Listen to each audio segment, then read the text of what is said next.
سر اپنی زندگی کا کچھ وقت ان لوگوں کے نام کیجئے جن لوگوں کے لوگ باتیں سننا گوارا نہیں سمجھتے. سر اپنی زندگی کا کچھ وقت ان لوگوں کو دیجئے. سر کیا پتا آپ کو ان کی زندگی میں جانے کے بعد ان کا مقدر بدل جائے، ان کا مستقبل بدل جائے، ان کی سوچ بدل جائے.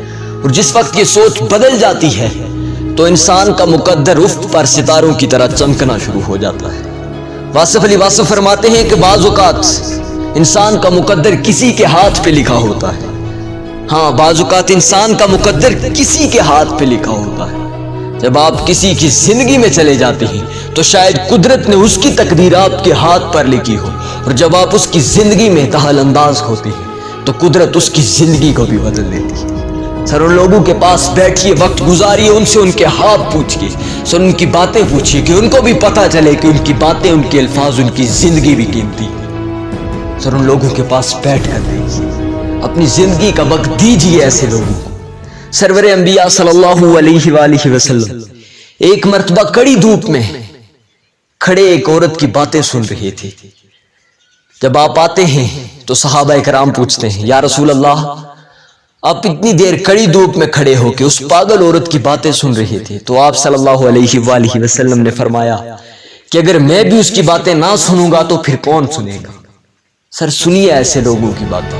سر ان لوگوں کے پاس بیٹھیے، آپ کا ایک جملہ، آپ کا ایک لفظ، آپ کے ایک حرف اس کی زندگی کو بدل کر رکھ سکتے ہیں. حسن البنا سے کسی نے پوچھا تھا کہ آپ اتنے بڑے عالم ہیں، آپ کتابیں کیوں نہیں لکھتے، آپ مصنف کیوں نہیں بنتے؟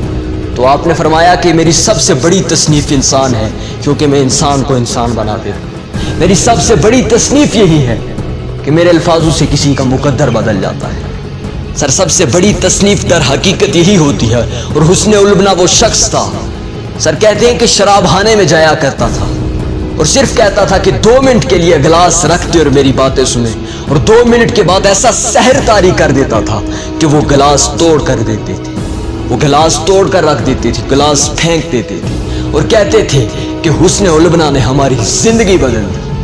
ہاں، حسن البنا ایک ایسے استاد تھے سر جنہوں نے لوگوں کی زندگیوں میں انقلاب برپا کر کے رکھ دیا. ہر ایسے لوگوں کے پاس جایا کرے، کچھ وقت دیجیے، کیونکہ زندگی کا سب سے بڑا خزانہ اور سب سے بڑی قیمت یہی ہوتی ہے جو لوگ اپنی زندگی کسی کی خاطر جی رہے ہوتے ہیں. دی گینیس آف ورلڈ ریکارڈ میں نام اکثر ان کے درج ہو جاتے ہیں.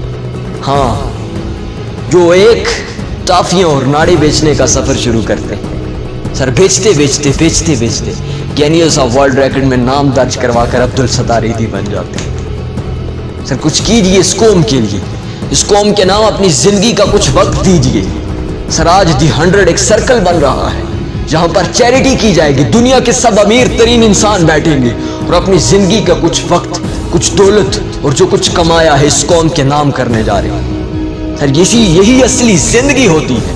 بل گیٹس اگر چیریٹی کے نام اپنی دولت نہ کرتے تو شاید آج دنیا کے امیر ترین انسان ہوتے.